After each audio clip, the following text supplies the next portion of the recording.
Here is another question of incomplete records, और ये आपके पास बिल्कुल तकरीबन ऑलमोस्ट लेटेस्ट सवाल है। और एग्ज़ामिनर ने आपसे कहाँ टेस्ट किया था? जून 2022, पेपर 22 और क्वेश्चन नंबर 2।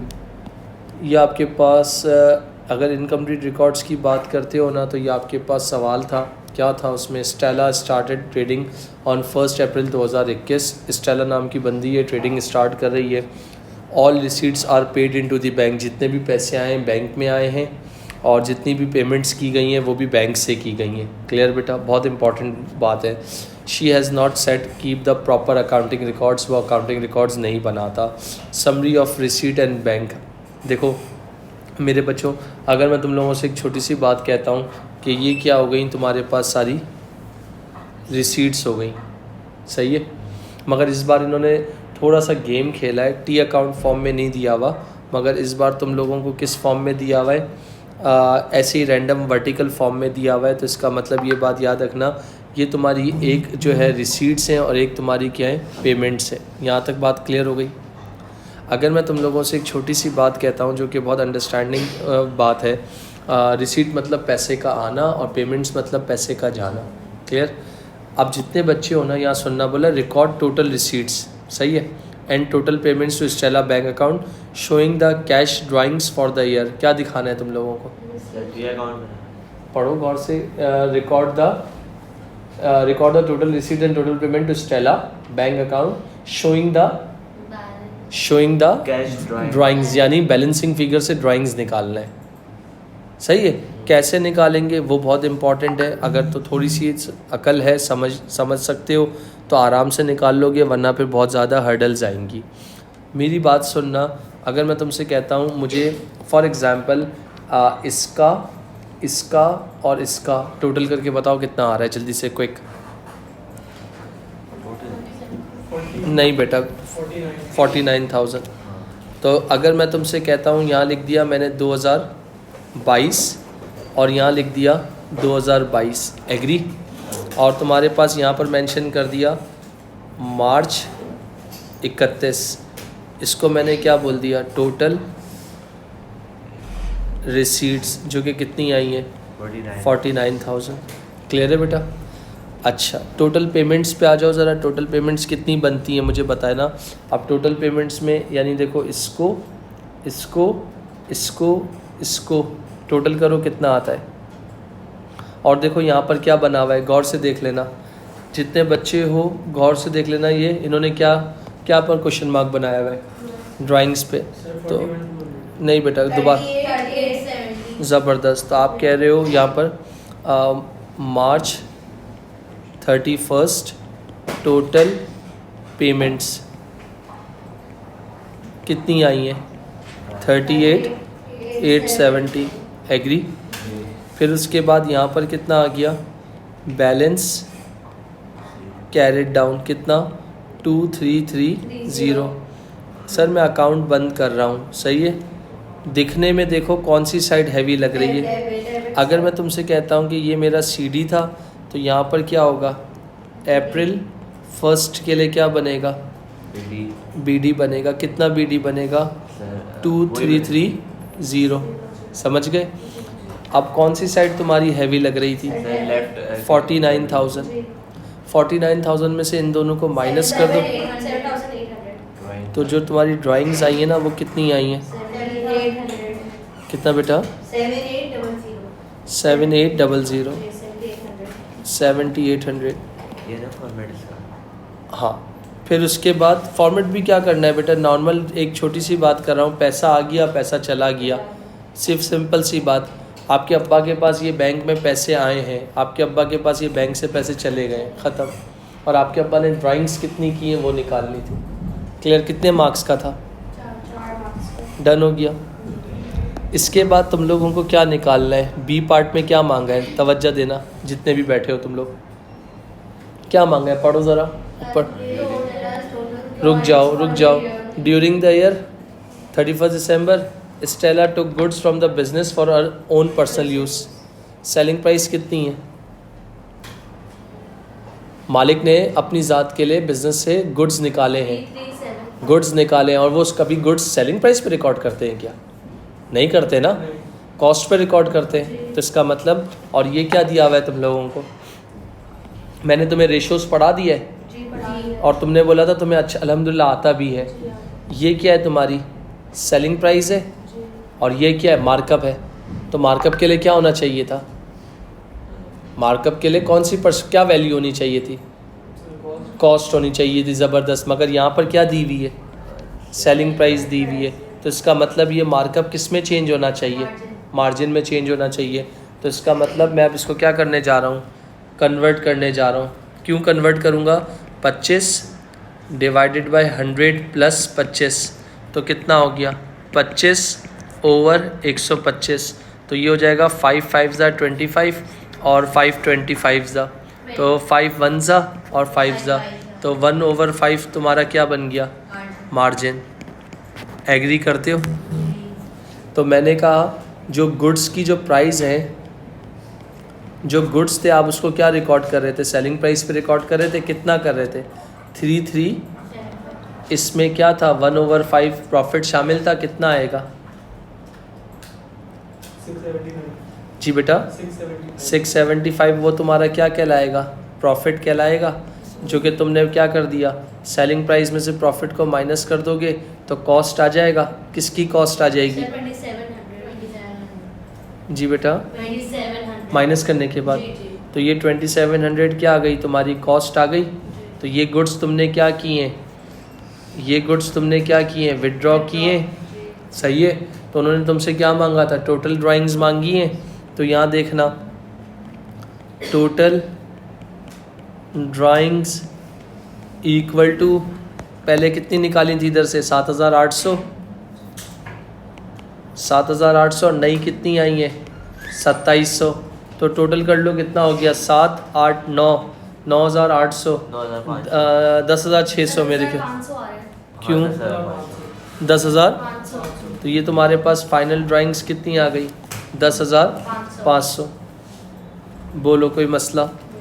और मैं तुम्हारी अंडरस्टैंडिंग के लिए 1 मिनट रुकना। ये जो 7,800 है ना, इधर बना दिया एरो कि ये यहाँ से आए ताकि तुम्हें याद रहे। कितने मार्क्स की वर्किंग थी? 2 मार्क्स। क्या ज़्यादा?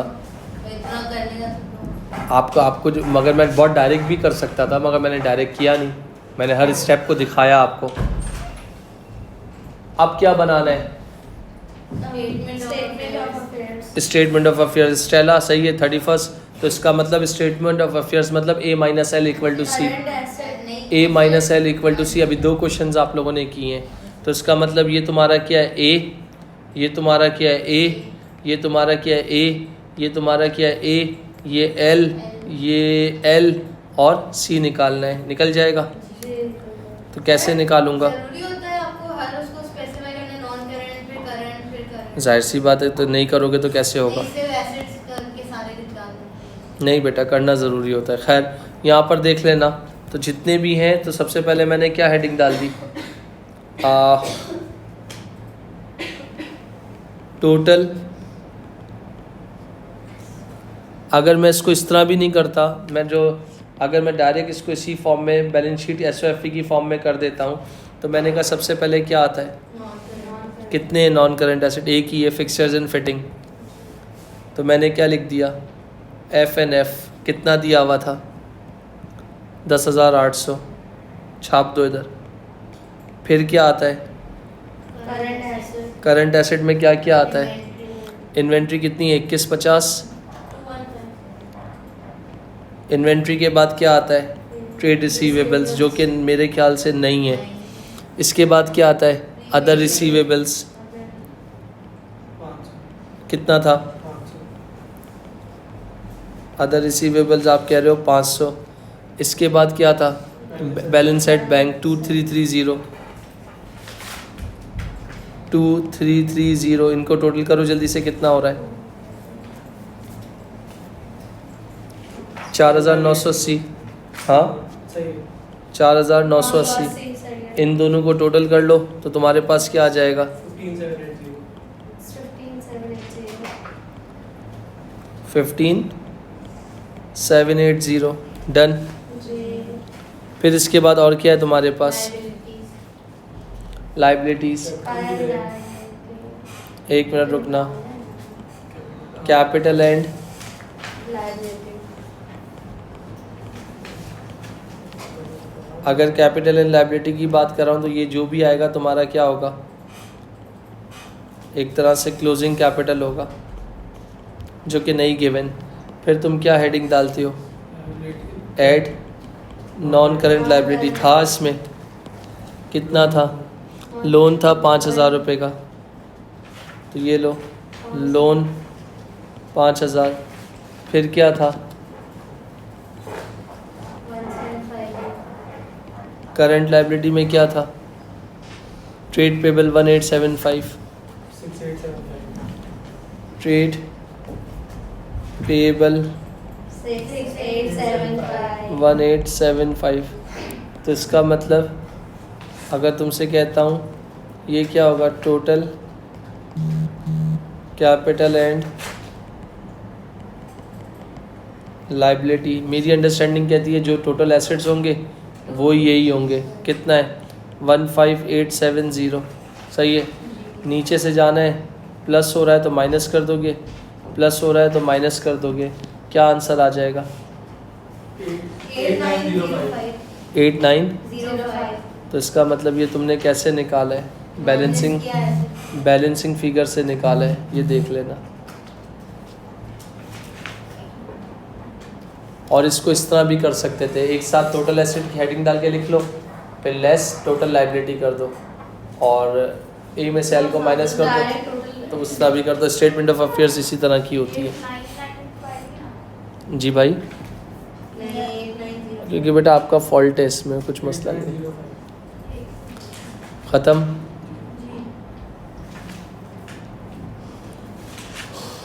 इसके बाद अगले पार्ट में क्या बोला है? हाँ बोलो। प्रॉफिट फॉर द ईयर निकालना। तो अब प्रॉफिट फॉर द ईयर निकालना है, तो इधर ओपनिंग कैपिटल तो तुम्हारे पास दिया हुआ नहीं है।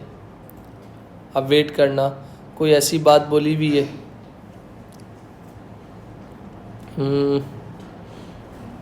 सबर। और क्या है? जी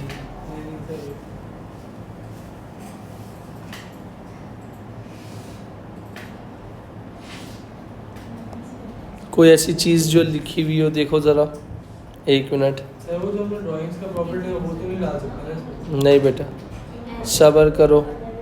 अब तुम्हें क्या निकालना है? Profit for the year. Profit for the year कितना आ रहा है?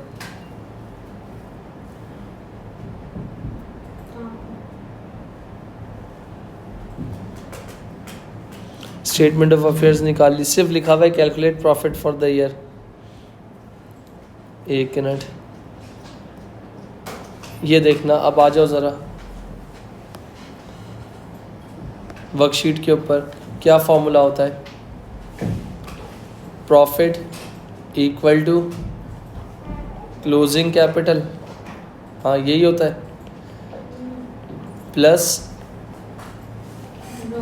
ड्राइंग्स माइनस एडिशनल, और क्या होता है? Minus opening capital. अच्छा, क्लोजिंग कैपिटल अभी तुम लोगों ने निकाला है मेरे ख्याल से कितना? 8905। ड्राइंग्स तुमने ऊपर निकाली थी 10,500। नहीं बेटा, 10,500 टोटल। सही है। एडिशनल कैपिटल भी था तुम्हारे पास, मैंने कहीं देखा था, ये रहा 8,000। ये कैपिटल इंट्रोड्यूस ओपनिंग नहीं हुआ? नहीं बेटा, और ओपनिंग कैपिटल 0। क्या आंसर आ रहा है? सही आ गया 11,000। 27,405। 27,405। गलत बता रहे हो बेटा। 11,405। सबर ना, सबर, क्या कर रहे हो? 8 ना, नहीं ना, माइनस करना मैं सही निकाल था यार। तो कितना आया है? सर 11,405। 11,405। तो ये तुम्हारे पास क्या आ गया? बोलो क्लियर। जी सर 11,405। अब 4 मार्क अब खुद देख लो, 4 मार्क ये हो गए। 2 मार्क ड्राइंग के हो गए, 4 और 2 6, 6 और 5 11, 11 और 4 और अब 5 मार्क में क्या लिखना है, पढ़ लो इसको ज़रा। हम सबकी एडवाइस अलग हो सकती है, ये बात याद रखना, किसी की सेम नहीं हो सकती। सर यस और नो हमारे ऊपर डिपेंड करेगा। यस और नो नहीं लिखना है इसमें, भाई अपना ओपिनियन देना है। तो Styla is now considering whether she should start to sell at least some of goods on credit. मेरा ओपिनियन ये है कि अच्छा है ना कि हम उधार में नहीं बेच रहे। मैं इसको स्टेला को रिकमेंड, वो कह रहा है कि Stella is now considering, Stella सोच रही है कि अब माल ज़्यादा उधार में बेचना शुरू करे, एटलीस्ट कुछ बेचे, तो कर सकती है और नहीं भी कर सकती। मगर एडवाइस है ना, तो हम एडवाइस का मतलब अगर कारोबार को एक्सपेंड करना है तो करना पड़ेगा, नए नए लोगों से मिलना पड़ेगा डेफिनेटली। अगर ताल्लुकात कस्टमर लॉयल्टी बनानी है, ब्रांड इमेज बनानी है, गुडविल बनाना है तो करना पड़ेगा। उसने बोला है she should start to sell at least some of her goods on credit, at least कम से कम।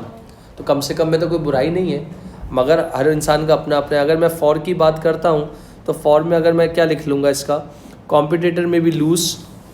अगर मैं बात कर रहा हूँ कॉम्पिटिटर क्या होंगे, हम लूज़ कर जाएंगे अगर जो आपके पास है। अगर फॉर और अगेंस्ट में इनको देना है ना, तो कॉम्पिटिटर में अलाउ क्रेडिट टर्म्स जो है, कॉम्पिटिटर्स को भी अलाउ करना पड़ेगा क्रेडिट टर्म्स, जाहिर सी बात है। फिर दूसरा क्या हो सकता है, may increase sales if offer credit terms, और सेल्स बढ़ जाएंगी। जाहिर सी बात है जो रिलेक्टेंट हो रहे होंगे कैश पे लेने पे, वो क्रेडिट पे लेंगे भी। अच्छा, फिर उसके बाद क्या है, मे improve relationship with customers, customer से जान पहचान बन जाएगी, टर्म्स बन जाएंगे। फिर उसके बाद और क्या हो सकता है, may ensure cash is receive on time if cash discount is offered. अगर वो अगर दे रही है या अगर प्रॉपर डिस्काउंट लगाएगी तो उसको कैश भी मिल जाएगा। या वी कैन से दैट कि प्रॉपर क्रेडिट टर्म का एक बंदा बिठा दिया जाए जो चेक इन बैलेंस करे, इंक्वायरी करे कि भाई माल की पेमेंट कब दे रहे हैं आप लोग। इसके अलावा आपके हिसाब से और भी कोई रेलिवेंट पॉइंट हो सकता है जी? सर अगर क्रेडिट बेचेंगे तो हमारी सेल्स इंक्रीज होंगी, जिसकी वजह से इन्वेस्टर्स भी तो अट्रैक्ट होंगे। कह सकते हैं, बट हमें बिजनेस नहीं देना ना बेटा, हमें तो पॉइंट टू पॉइंट बात को लिखना है। और अगर हम अगेंस्ट जाते हैं तो she should obtain credit references for new and existing customers. तो उसके पास जो होगा, she should obtain credit references for new and existing customer. Payment is not receive at time of sale, payment उस वक्त नहीं मिलेगी, लिक्विडिटी का भी प्रॉब्लम हो सकेगा। If customer pay later she could face cash flow, यानी लिक्विडिटी, कस्टमर ने लेट पे किया तो इसका मतलब अभी उसको लिक्विडिटी का कोई मसला नहीं है, बाद में उसको फेस करना पड़ सकता है। रिस्क ऑफ इररिकवेबल डेब्ट, तो आपने इसको बता देते 5 मार्क्स में 2 एडवांटेज बताओ, 2 डिसएडवांटेज बताओ, और एक में अपना ओपिनियन दे दो, यानी रिकमेंडेशन कर दो कि नहीं डेफिनेटली स्टेला को ये काम करना चाहिए फॉर द एक्सपेंडिंग और for the improvement of her business. इस तरीके से आप मेंशन कर सकते हो। डन।